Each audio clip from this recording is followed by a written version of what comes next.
성공하기로 마음먹었다면 꼭 이루어집니다. 당신이 그걸 선택했으니까요.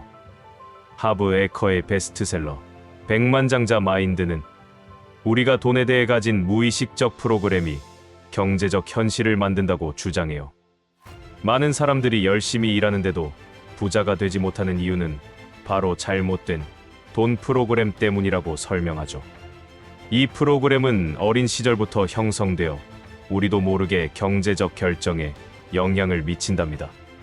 이 글에서는 하브 에커가 제시한 5가지 핵심 원칙을 통해 부자 마인드셋으로 전환하는 구체적인 방법을 알아볼 거예요.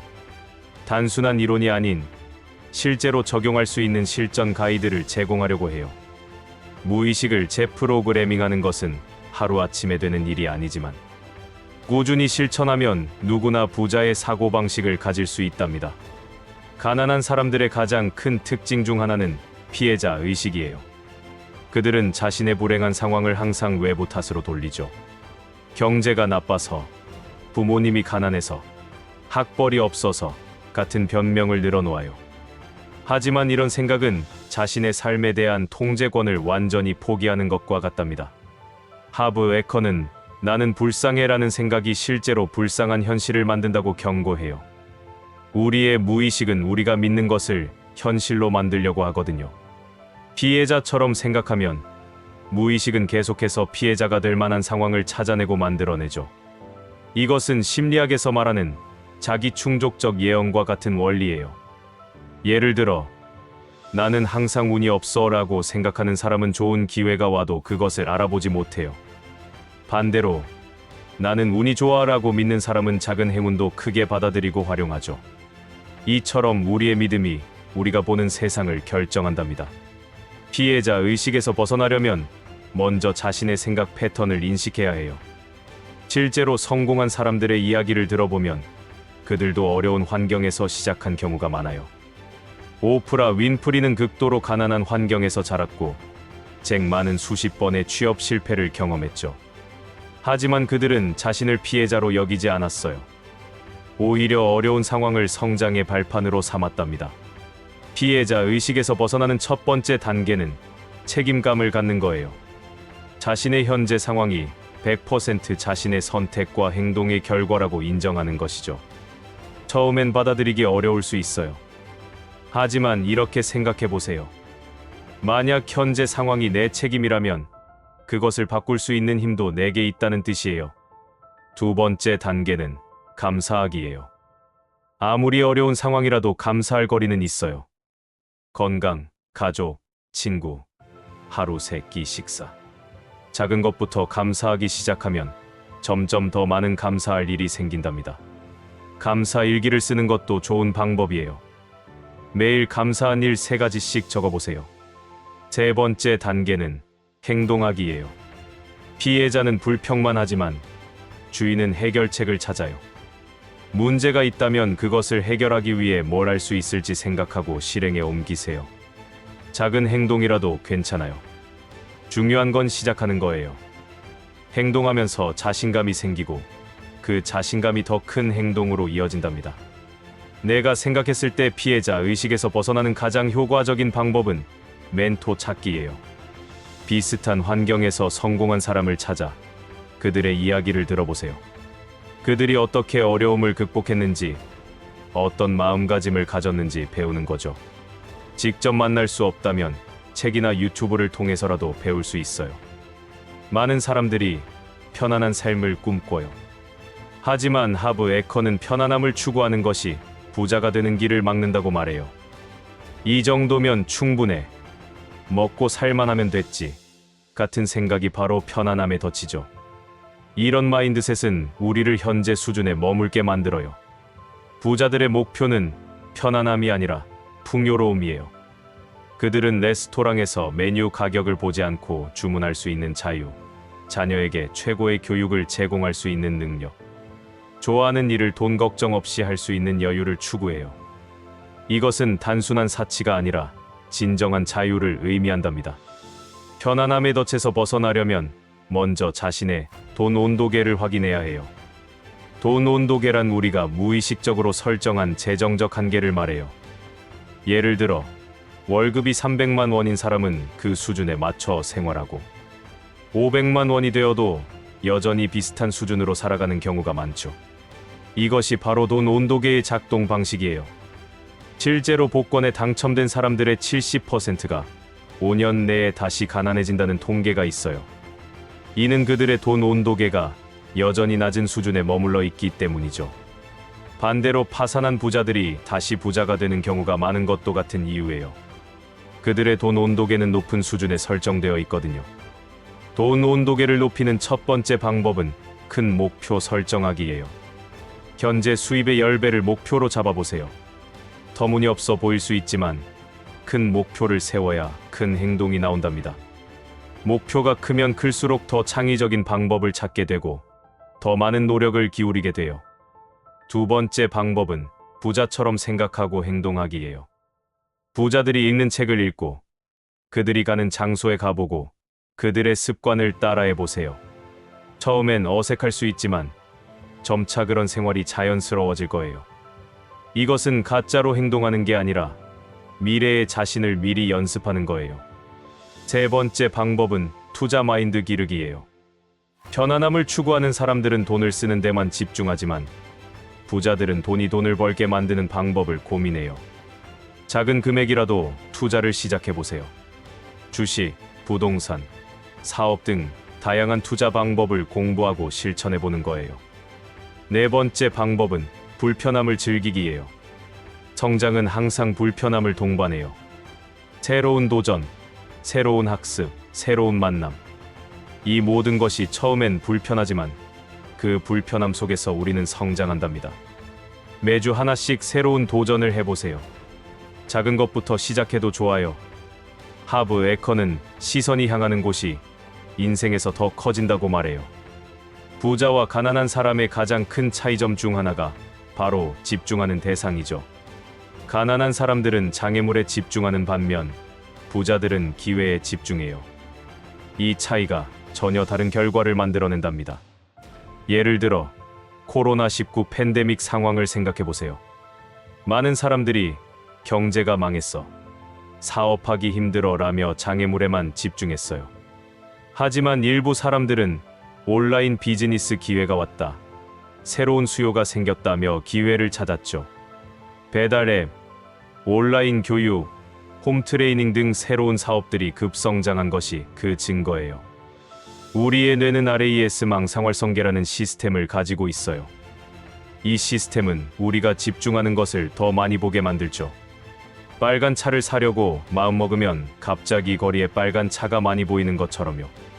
마찬가지로 기회에 집중하면 더 많은 기회가 보이고 문제에 집중하면 더 많은 문제가 보인답니다. 실제로 성공한 기업가들의 이야기를 들어보면 그들은 모두 남들이 문제라고 생각한 것에서 기회를 발견했어요. 에어비앤비는 호텔이 너무 비싸다는 문제에서, 우버는 택시 잡기가 힘들다는 문제에서 시작했죠. 문제가 클수록 기회도 크다는 것을 보여주는 사례들이에요. 기회에 집중하는 습관을 기르는 첫 번째 방법은 질문 바꾸기예요. 왜 안 될까? 라는 질문 대신 어떻게 하면 될까? 라고 물어보세요. 돈이 없어서 못해가 아니라 돈 없이도 할 수 있는 방법은 뭘까? 라고 생각하는 거죠. 이런 질문은 창의적인 해결책을 찾게 만들어요. 두 번째 방법은 기회 일기 쓰기예요. 매일 저녁, 오늘 하루 동안 발견한 기회나 가능성을 3가지씩 적어보세요. 처음엔 어려울 수 있지만 꾸준히 하다 보면 기회를 발견하는 눈이 생긴답니다. 오늘 카페에서 줄이 길었다, 더 빠른 주문 시스템이 필요하구나, 이런 식으로요. 세 번째 방법은 네트워킹하기예요. 기회는 종종 사람을 통해 옵니다. 다양한 분야의 사람들을 만나고 그들의 이야기를 들어보세요. 다른 사람의 문제가 내게는 기회가 될 수 있고 내 강점이 남의 약점을 보완할 수 있어요. 열린 마음으로 사람들을 만나다 보면 뜻밖의 기회를 발견하게 될 거예요. 네 번째 방법은 트렌드 공부하기예요. 세상이 어떻게 변하고 있는지, 사람들이 무엇을 원하는지 꾸준히 관찰하세요. 신문, 잡지, SNS, 유튜브 등을 통해 트렌드를 파악하고 그 속에서 기회를 찾아보는 거예요. 미래를 예측하는 것이 아니라 현재의 변화를 읽는 것이 중요해요. 많은 사람들이 부자를 부정적으로 바라봐요. 부자는 욕심쟁이야. 정직하지 못한 방법으로 돈을 벌었을 거야. 부자는 불행해. 같은 편견을 가지고 있죠. 하지만 하브 에커는 이런 생각이 우리 자신이 부자가 되는 것을 막는다고 설명해요. 왜냐하면 우리는 무의식적으로 나쁜 사람이 되고 싶어 하지 않기 때문이죠. 심리학적으로 볼 때 우리가 무언가를 비난하거나 질투할 때 그것은 우리 자신의 열등감이나 두려움을 반영하는 경우가 많아요. 부자를 비난하는 것은 사실 나는 부자가 될 수 없어 라는 믿음을 강화하는 행동이에요. 이런 부정적인 감정은 우리의 무의식에 부자는 나쁜 것이라는 방정식을 만들어낸답니다. 실제로 많은 부자들은 사회에 긍정적인 기여를 하고 있어요. 빌 게이츠와 워런 버핏은 재산의 대부분을 기부하기로 약속했고, 많은 기업가들이 일자리를 창출하고 혁신적인 제품으로 우리 삶을 편리하게 만들고 있죠. 물론 모든 부자가 선한 것은 아니지만 돈 자체가 악한 것도 아니에요. 부자를 칭찬하는 것은 단순히 그들을 좋아하라는 의미가 아니에요.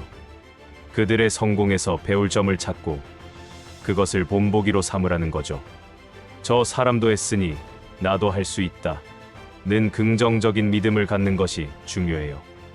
이런 마인드셋이 우리의 무의식을 불을 받아들일 준비가 되도록 만든답니다. 부자를 칭찬하는 습관을 기르는 첫 번째 방법은 성공 스토리 읽기예요. 자수성가한 부자들의 전기나 자서전을 읽어보세요. 그들이 어떤 어려움을 겪었고 어떻게 극복했는지 알게 되면 존경심이 생길 거예요. 특히 자신과 비슷한 배경을 가진 사람의 이야기를 찾아보면 더욱 동기부여가 된답니다. 두 번째 방법은 축하하기예요. 주변 사람이 성공했을 때 진심으로 축하해주세요. 질투심이 들더라도 그것을 인정하고 의식적으로 축하의 말을 건네는 거예요. 정말 대단해. 어떻게 그렇게 할 수 있었어? 라고 물어보면 배울 점도 찾을 수 있어요. 남의 성공을 축하할 수 있을 때 내 성공도 가까워진답니다. 세 번째 방법은 롤모델 정하기예요. 존경하는 부자 3명을 정하고 그들에 대해 깊이 연구해 보세요. 그들의 습관, 사고방식, 비즈니스 전략 등을 분석하고 따라해 보는 거예요. 롤모델이 있으면 막연한 부자가 아니라 구체적인 목표와 방향이 생긴답니다. 네 번째 방법은 감사 표현하기예요. 부자들이 만든 제품이나 서비스를 사용할 때 감사하는 마음을 가져보세요. 스마트폰을 쓸 때 스티브 잡스에게, 온라인 쇼핑을 할 때 제프 베조스에게 마음속으로 감사를 표현하는 거예요. 이런 작은 실천이 부에 대한 긍정적인 감정을 만들어낸답니다. 하브 에커의 가장 강력한 메시지 중 하나는 문제의 크기가 중요한 게 아니라 당신의 크기가 중요하다는 것이에요. 인생에서 문제는 절대 사라지지 않아요. 오히려 성장할수록 더 큰 문제를 만나게 되죠. 중요한 것은 그 문제를 다룰 수 있는 능력을 키우는 거예요. 작은 그릇에는 작은 만큼의 물만 담을 수 있듯이 작은 사람은 작은 문제에도 압도당해요. 하지만 큰 사람은 큰 문제도 여유롭게 해결할 수 있죠. 부자들이 일반인들보다 더 큰 문제를 다루는 것처럼 보이는 이유는 그들이 자신을 그만큼 크게 성장시켰기 때문이에요. 예를 들어 월 100만 원을 관리하는 것과 월 1억 원을 관리하는 것은 완전히 다른 능력을 요구해요. 작은 사업을 운영하는 것과 대기업을 경영하는 것도 마찬가지죠. 더 큰 부를 다루려면 먼저 자신이 그만큼 큰 그릇이 되어야 한답니다. 이것이 바로 내면의 성장이 중요한 이유예요. 자신을 키우는 것은 단순히 지식을 쌓는 것만을 의미하지 않아요. 감정적 성수, 정신적 강인함, 영적 깊이 등 전인적인 성장을 말하죠. 문제 앞에서 당황하지 않고 침착하게 대응할 수 있는 능력, 실패를 두려워하지 않는 용기, 장기적 관점을 가질 수 있는 지혜 등이 모두 포함되어 자신을 큰 사람으로 만드는 첫 번째 방법은 지속적인 학습이에요. 매일 최소 30분은 자기계발에 투자하세요. 책 읽기, 팟캐스트 듣기, 온라인 강의 수강 등 다양한 방법이 있어요. 중요한 건 꾸준함이에요. 하루에 1%씩만 성장해도 1년이면 37배 성장한답니다. 두 번째 방법은 도전적인 목표 세우기예요. 현재 능력으로는 달성하기 어려운 목표를 세워보세요. 그 목표를 달성하기 위해 노력하는 과정에서 자연스럽게 성장하게 돼요. 목표가 너무 쉬우면 성장도 없어요. 약간은 두렵지만 흥분되는 목표가 좋답니다. 세 번째 방법은 피드백 받기예요. 자신의 약점을 정확히 알아야 개선할 수 있어요. 신뢰할 수 있는 사람들에게 솔직한 피드백을 요청하세요. 처음엔 아플 수 있지만 그것이 성장의 시작이에요. 피드백을 방어적으로 받아들이지 말고 성장의 기회로 삼으세요. 네 번째 방법은 한계 넘어서기예요. 매주 자신의 컴포트 존을 벗어나는 일을 하나씩 해보세요. 무서워서 미뤄왔던 일, 어렵다고 생각했던 일에 도전하는 거예요. 작은 성공 경험이 쌓이면서 자신감이 생기고 점점 더 큰 도전을 할 수 있게 된답니다. 지금까지 배운 원칙들을 실제로 적용하려면 구체적인 실천 방법이 필요해요. 무의식을 재프로그래밍하는 것은 하루아침에 되는 일이 아니에요. 마치 근육을 키우듯이 꾸준한 연습과 반복이 필요하죠. 여기서는 일상에서 실천할 수 있는 구체적인 방법들을 소개할게요. 무의식은 우리가 의식하지 못하는 사이에 우리의 행동과 결정을 좌우해요. 연구에 따르면 우리 행동의 95%가 무의식적으로 이루어진다고 해요. 그래서 의식적인 노력만으로는 한계가 있죠. 무의식을 바꾸려면 반복적인 새로운 경험과 긍정적인 감정이 결합되어야 한답니다. 가장 효과적인 시간은 잠들기 직전과 일어난 직후예요. 이때 우리의 뇌파는 세타파 상태로 무의식에 가장 접근하기 쉬운 상태가 되거든요. 이 시간을 활용해서 새로운 믿음을 심어주는 것이 중요해요. 많은 성공한 사람들이 아침 루틴을 중요시하는 이유가 바로 여기에 있답니다. 또한 감정이 동반된 경험은 무의식에 더 깊이 각인돼요. 단순히 나는 부자다라고 반복하는 것보다 부자가 된 기분을 상상하며 그 감정을 느끼는 것이 훨씬 효과적이죠. 지각화, 확언, 감사 일기 등 다양한 방법을 조합해서 사용하면 더욱 강력한 효과를 볼 수 있어요. 첫 번째 실습법은 부자 확언문 만들기예요. 자신만의 확언문을 10개 정도 만들어 보세요. 나는 돈을 끌어당기는 자석이다. 나는 가치를 창출하고 풍요롭게 보상받는다. 같은 문장들이에요. 중요한 건 현재형으로 쓰고 긍정적인 표현만 사용하는 거예요. 매일 아침 저녁으로 큰 소리로 읽어보세요. 두 번째 실습법은 부자 시각화예요.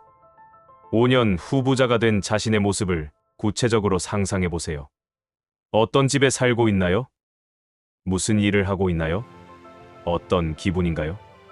최대한 생생하게 상상하고 그 감정을 충분히 느껴보세요. 이미지 보드를 만들어 시각적으로 표현하는 것도 좋은 방법이에요. 세 번째 실습법은 부자 행동 따라하기예요. 부자들의 습관을 하나씩 실천해 보세요. 일찍 일어나기, 운동하기, 독서하기, 네트워킹하기 등이 있죠. 처음부터 모든 걸 바꾸려 하지 말고 한 번에 하나씩 21일 동안 실천해서 습관으로 만드세요. 작은 성공이 큰 변화로 이어진답니다. 네 번째 실습법은 돈과의 관계 개선하기예요.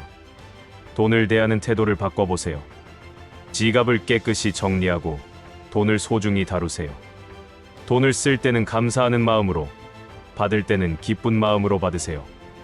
돈을 친구처럼 대하면 돈도 당신에게 친근하게 다가올 거예요. 매달 수입의 일부를 먼저 저축하는 것도 중요한 실천입니다.